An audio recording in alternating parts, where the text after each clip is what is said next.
Hello my dear students, class 9th students. How are you all? I hope all of you are in good situation. Dear students, today we are just going to describe chapter 2, Is Matter Around Us Pure? So before starting these chapters, let us recall the contents, whatever you have learned so far in my previous video with the help of my previous video which I have made yesterday. So dear students, in my previous video I have described about the terms mixtures, and overall I have explained the matters, category of the matters into pure and impure substances, because the chapter is matter around us pure. So this is my previous video was totally based on the journal introductions about the is matter around us pure. So dear students, today I am going to describe about the solutions.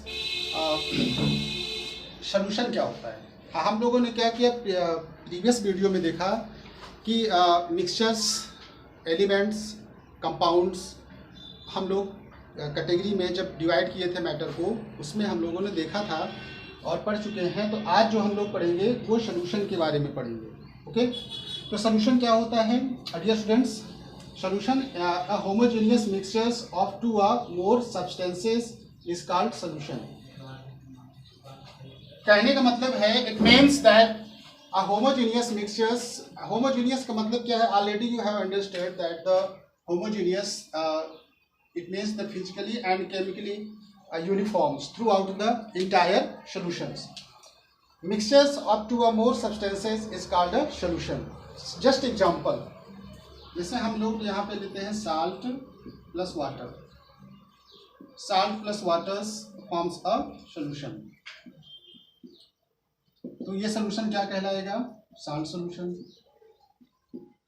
This will be called as a salt solution. Salt plus waters forms a solution which is known as the salt solution. So this solutions, salt solutions will be considered as a part of solution. अब इसको हमने mixture क्यों नहीं कहा? Mixture इसलिए नहीं कहा क्योंकि द पार्ट सॉल्यूट और सॉल्वेंट, जो सॉल्यूट क्या है यहाँ पे? साल्ट है. I have already explained what is solute and what is solvent. तो ये हमारा salt क्या है? solute है. This is the solute and this is the solvent. Solvent. And it is important to know water is regarded as the universal solvent because maximum majority of solutes are dissolved into the waters. So therefore water has the high dielectric constant, means the water dissolves majority of the solutes inside it. Therefore water is regarded as the universal solvent. Salt, ये salt is the solute and intermingles to form a solutions. So we are looking here that as soon as the salt is poured inside the water, there is a water inside waters. This is the water, okay, and you are pouring inside that salt. तो salt intermingles. salt क्या होगा? इसमें घुल जाएगा completely. और अगर हम इसका जब टेस्ट लेंगे, when we want to taste this, what will be the taste of the solution? तो you will experience that this is the taste of salty taste. इसका टेस्ट जो होगा वो साल्ट होगा. तो साल्टी टाइप का टेस्ट जो होगा वो यूनिफॉर्मली होगा. अगर यहाँ से हम 5 ml वाटर ले लें, 5 ml सोल्यूशन ले लेंगे, जो सोल्यूशन बना हमारा इसका 5 ml ले लेंगे, तो 5 ml जो सोल्यूशन होगा this will give the salty taste. अब अनदर 5 ml लेंगे तब भी वो साल्टी टेस्ट होगा और टेस्ट में डिफ्रेंसिएशन नहीं आएगा.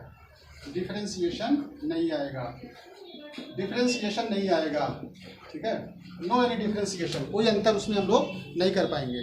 तो हम कह सकते हैं ये हमारा सॉल्यूशन बना. अब ये जो साल्ट आप डाल रहे हो, तो आपने पहले चैप्टर में पढ़ा होगा कि साल्ट डिजॉल्व हो जाता है इसमें, because there is a hole spaces, intermolecular spaces between the particles of waters. Water के मॉलिक्यूल्स के बीच क्या होता है कि स्पेस होता है, वहाँ जाकर के साल्ट के ट्रेसेस जाकर के फ्यूज हो जाते हैं गैपिंग में. But we can not see the particle components. Components की बात करूंगा तो इसमें साल्ट जो डाले हो ये कंपोनेंट्स, ये इसमें आप आसानी से देख नहीं सकते हो, यानी सोल्यूशन में आपको इजीली दिखाई नहीं देगा। तो डियर स्टूडेंट्स, सोल्यूशन में आपने जो देखा कि सोल्यूशन कैसे बनेगा, वाटर और शुगर का भी बना सकते हो, water and sugar, water and sugar, water and sugar solutions. You can find the solution. Solution solid solution भी आप समझ सकते हो। सॉलिड सोल्यूशन क्या होता है? सॉलिड सोल्यूशन, सॉलिड का सॉलिड में सोल्यूशन, अगर बात करें सॉलिड सॉलिड, ठीक है, solid plus solid, solid plus solid आपने देखा होगा जैसे ब्रास, ठीक है, जब आपने देखा है ब्रास, ब्रास जो होता है, brass is the alloy not a metal, ठीक है, ब्रास हमारा क्या होता है? Brass is a alloy. Alloy क्या होते हैं? Alloy is the mixture of two और मोर मेटल्स। एलॉयज जो होते हैं वो टू और मोर मेटल्स का कॉम्बिनेशन होता है, ठीक है। तो ये भी जो हमारा बना, ये भी हमारा सोल्यूशन ही बना। इसमें कॉपर कितना है? कॉपर 70%, ठीक है, और जिंक जो है आपका वो 30% है। Copper is a 70% and zinc is a 30%। तो अब आपको ये पता है कि सॉल्यूट सॉल्वेंट अगर इसमें ढूंढा जाए तो किसको किसको बताओगे?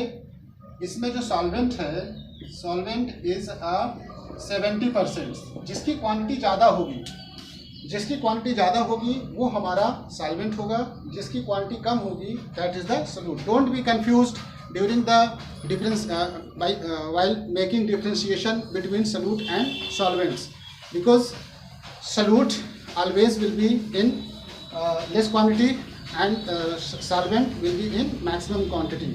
सॉल्वेंट की जो क्वांटिटी होगी हमेशा ज़्यादा होगी in comparison to solute. That is the air. जैसे एयर पूछे, एयर भी हमारा सोल्यूशन हो सकता है गैस का गैस में। कब?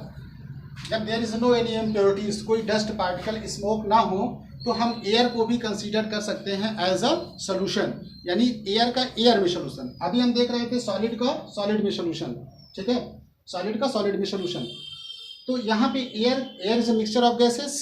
ये होमोजीनियस कब होगा? जब there is no any dust, जब कोई डस्ट पार्टिकल्स इसमें ना रहे तो हम एयर को भी सोल्यूशन के फॉर्म में रख सकते हैं। तो डियर स्टूडेंट्स, अब आपको बताएंगे थोड़ा सा important, that is true solution, ठीक है। ट्रू सोल्यूशंस, एक क्वेश्चन आता है ना कि ट्रू सोल्यूशन आप किसी को, ट्रू सोल्यूशन, ट्रू सोल्यूशन, आज पूरा जो टॉपिक है वो सोल्यूशन पे ही रहेगा, तो हम लोग समझ सकते हैं। ट्रू सोल्यूशन आप किसे कहोगे? अब ये ट्रू से नाम है मतलब सही सोल्यूशन, ठीक है, ट्रू सोल्यूशन। लेकिन ये ट्रू सोल्यूशन को हम लोग कैसे केमिस्ट्री की भाषा में इसको समझेंगे कि ट्रू सोल्यूशन क्या होता है। अभी हमने आपको बताया कि सोल्यूशन जितने भी होते हैं वो होमोजीनियस मिक्सचर होते हैं, ठीक है, होमोजीनियस मिक्सचर का पार्ट होते हैं, वो कंसीडर्ड होते हैं, दैट इज सोल्यूशन। तो यहाँ पे ट्रू सोल्यूशन की बात आ रही है, तो ट्रू सोल्यूशंस इज कंसीडर्ड,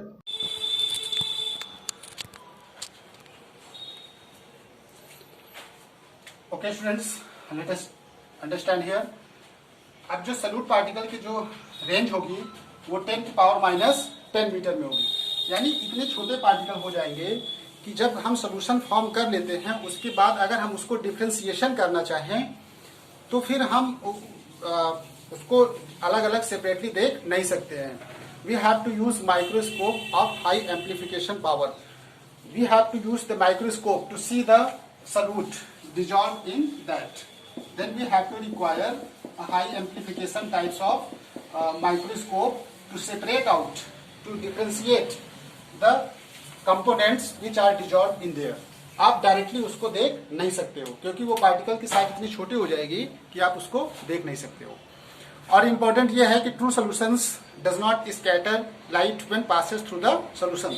अगर हमारा ट्रू सोल्यूशन है, इस सोल्यूशन में अगर लाइट पास होगी तो लाइट को वो स्कैटर करेगा, वो लाइट को जाने नहीं देगा। ये light scattering can not be seen there, ठीक है। पार्टिकल इतने छोटे हैं कि लाइट जब इस पर टकराएगी तो लाइट जब इसमें इंसिडेंट होगी तो particles are so microscopic, because I have told 10⁻⁻10 range dissolve है। तो अब ये लाइट इसमें स्कैटर्ड नहीं होगी, यानी the scattering phenomena can not be seen in case of true solution. A true solution cannot be separated by using direct filtration methods. अब true solution को हम लोग सेपरेट नहीं कर सकते हैं with by using the filter paper. अब filter paper अगर ले करके हम लोग सेपरेट करना चाहें तो सेपरेट नहीं होगा, क्योंकि the size, look at that, size इतना छोटा। अब इसमें जो फाइन पोर्स हैं उसमें से भी वो निकल जाते हैं, तो इसलिए हम उनको सेपरेट नहीं कर सकते हैं। तो these are the specific characteristics of true solutions and you have to know the range order of true solutions. Generally हम ट्रू सॉल्यूशन कह सकते हैं कि जो हमारा साल्ट और वाटर का जो सॉल्यूशन है, शुगर और वाटर का जो सॉल्यूशन है, that is the part of true solution. वो हमारा ट्रू सॉल्यूशन ही होता है। जनरली जितने भी सॉल्यूशन की कैटेगरी में आते हैं होमोजीनियस है, makes a true solution. Now there is a saturated and unsaturated solution. क्या होता है saturated and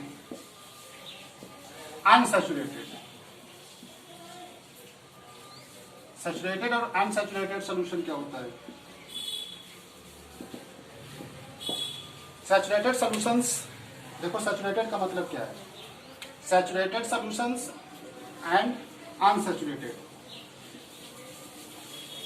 I am talking about saturated and unsaturated solution. तो सैचुरेटेड सॉल्यूशन क्या होते हैं, जैसे आपको सीधा सा एग्जांपल देके समझाएं। जैसे जब आपको भूख लगती है तो हम लोग खाना खाते हैं, तो क्या कंटिन्यू प्रोसेस ईटिंग होती रहती है? एक समय ऐसा आता है कि हम लोग जब हमारा स्टमक पूरा फुल हो जाता है तो उस समय हम लोग ईटिंग स्टॉप कर देते हैं। डोंट बी ओवर ईट, उस समय हम लोग ओवर ईटिंग नहीं करते हैं। इसी तरह सॉल्यूशन में क्या होता है कि जब सॉल्यूट के पार्टिकल्स आप डालते रहते हो, तो जैसे जैसे वाटर है, समझ लो, इसमें आप डाल रहे हो शुगर, ठीक है, आप शुगर डालते जाइए, लेकिन एक समय ऐसा आएगा कि जो पॉसिबिलिटी है डिसॉल्व की, वो एट फिक्स टेम्परेचर पे, जितना इसका फिक्स टेम्परेचर है उस पे पॉसिबल नहीं होता है, तभी हम उसको कहते हैं सैचुरेटेड सॉल्यूशंस। यानी the solute could not be dissolve in that at a definite temperature, fix temperature, then this solution is called saturated solution. Unsaturated क्या होता है? अनसैचुरेटेड सॉल्यूशन का मतलब होता है, अनसैचुरेटेड में द पॉसिबिलिटी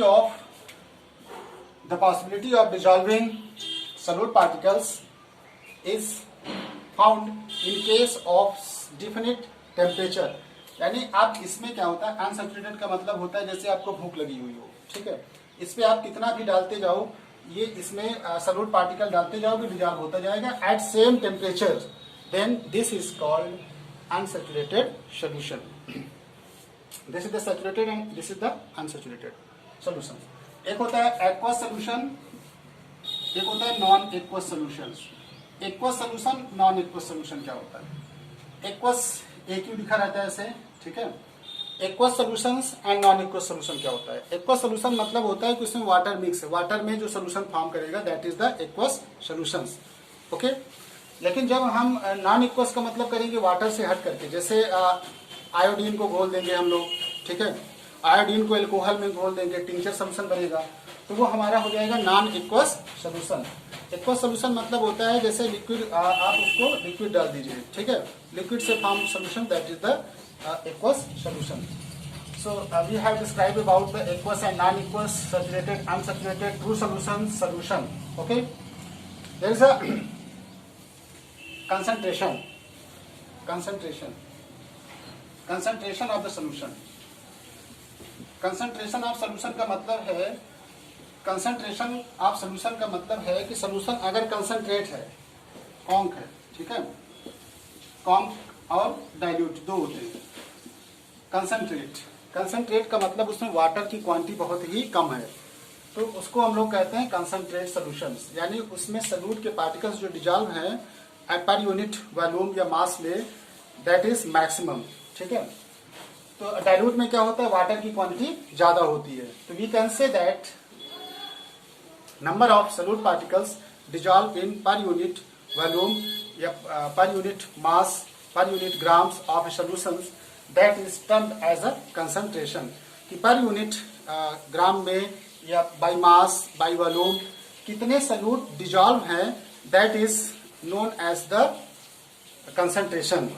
अगर ज्यादा रहेंगे तो हाई कंसंट्रेशन, लो है तो डाइल्यूट हो जाएगा। तो we can make dilute solution by adding water into the concentrate solutions. Okay, but this application can not be applicable in case of acid. जैसे एसिड होता है, तो अभी आप कहोगे सर एसिड को हमको कंसंट्रेट एसिड को क्या बनाना है, डाइल्यूट बनाना है, तो आप सीधा इसमें वाटर डाल दोगे क्या? H2SO4 है सल्फ्यूरिक एसिड, इसमें वाटर डायरेक्ट नहीं डालना है। डाइल्यूट करने के लिए आप वाटर में एसिड डालोगे, एसिड में वाटर नहीं डालना कभी भूल बस, क्योंकि acid has the dehydration property and it will burn your hand. Okay, तो डियर स्टूडेंट्स, सस्पेंशन क्या होता है? New topic is here is a suspension. Suspension